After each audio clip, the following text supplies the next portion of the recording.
Que el Señor le bendiga. Este es el día 695 de nuestra lectura bíblica en 2 años. Hebreos capítulo 8. Ahora bien, el punto principal de lo que venimos diciendo es que tenemos tal sumo sacerdote, el cual se sentó a la diestra del trono de la majestad en los cielos, ministro del santuario y de aquel verdadero tabernáculo que levantó el Señor y no el hombre. Porque todo sumo sacerdote está constituido para presentar ofrendas y sacrificios, por lo cual es necesario que también éste tenga algo que ofrecer. Así que, estuviese sobre la tierra, ni siquiera sería sacerdote, habiendo aún sacerdotes que presentaran las ofrendas según la ley, los cuales sirven a lo que es figura y sombra de las cosas celestiales, como se le advirtió a Moisés cuando iba a erigir el tabernáculo, diciéndole: mira, haz todas las cosas conforme al modelo que se te ha mostrado en el monte. Pero ahora tanto mejor ministerio es el suyo, cuanto es mediador de un mejor pacto, establecido sobre mejores promesas. Porque si aquel primero hubiera sido sin defecto, ciertamente no se hubiera procurado lugar para el segundo. Porque reprendiéndolos dice: he aquí vienen días, dice el Señor, en que estableceré con la casa de Israel y la casa de Judá un nuevo pacto, no como el pacto que hice con sus padres en el día que los tomé de la mano para sacarlos de la tierra de Egipto, porque ellos no permanecieron en mi pacto,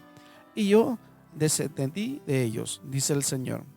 Por lo cual, este es el pacto que haré con la casa de Israel después de aquellos días, dice el Señor. Pondré mis leyes en la mente de ellos, y sobre su corazón las escribiré, y seré a ellos por Dios, y ellos me serán a mí por pueblo. Y ninguno enseñará a su prójimo, ni ninguno a su hermano, diciendo: conoce al Señor, porque todos me conocerán, desde el menor hasta el mayor de ellos. Porque seré principio a sus angustias, y nunca más me acordaré de sus pecados y de sus iniquidades. Al decir nuevo pacto, ha dado por viejo al primero, y lo que se da por viejo y se envejece está próximo a desaparecer. Hebreos capítulo 9. Ahora bien, aún el primer pacto tenía ordenanzas de culto y un santuario terrenal,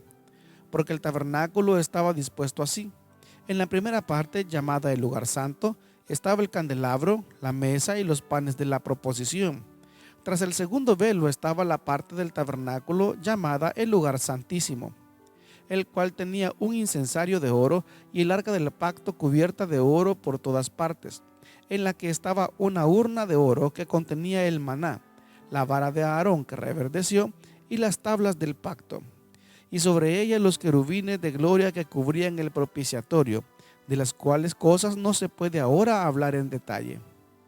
Y así dispuestas estas cosas, en la primera parte del tabernáculo entran los sacerdotes continuamente para cumplir los oficios del culto.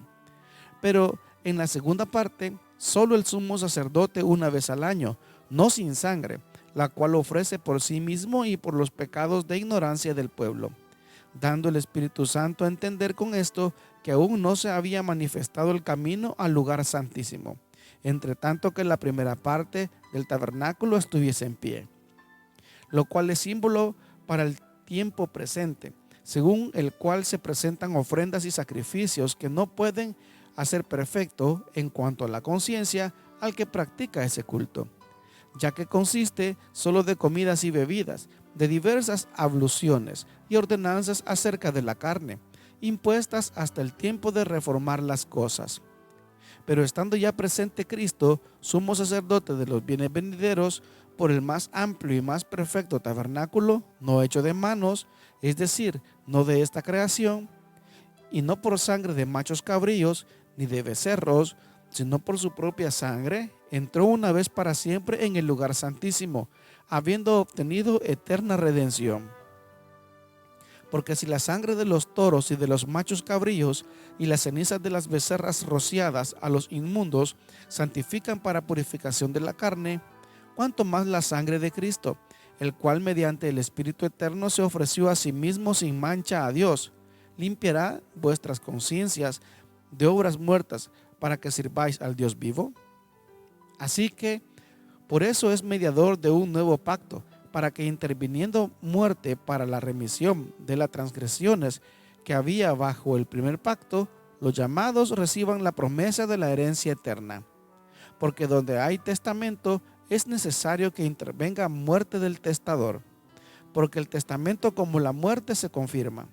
pues no es válido entre tanto que el testador vive.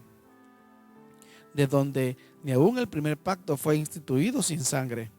porque habiendo anunciado Moisés todos los mandamientos de la ley a todo el pueblo, tomó la sangre de los becerros y de los machos cabríos con agua, lana, escarlata y hisopo, y roció el mismo libro y también a todo el pueblo, diciendo: esta es la sangre del pacto que Dios os ha mandado. Y además de esto, roció también con la sangre el tabernáculo y todos los vasos del ministerio. Y casi todo es purificado según la ley, con sangre, y sin derramamiento de sangre no se hace remisión. Fue pues necesario que las figuras de las cosas celestiales fuesen purificadas así, pero las cosas celestiales mismas con mejores sacrificios que estos. Porque no entró Cristo en el santuario hecho de mano, figura del verdadero, sino en el cielo mismo para presentarse ahora por nosotros ante Dios, y no para ofrecerse muchas veces, como entra el sumo sacerdote en el lugar santísimo cada año con sangre ajena. De otra manera le hubiera sido necesario padecer muchas veces desde el principio del mundo, pero ahora, en la consumación de los siglos, se presentó una vez para siempre por el sacrificio de sí mismo para quitar de en medio el pecado. Y de la manera que está establecido para los hombres que mueran una sola vez y después de esto el juicio, así también Cristo fue ofrecido una sola vez para llevar los pecados de muchos, y aparecerá por segunda vez sin relación con el pecado para salvar a los que le esperan. Que el Señor les bendiga.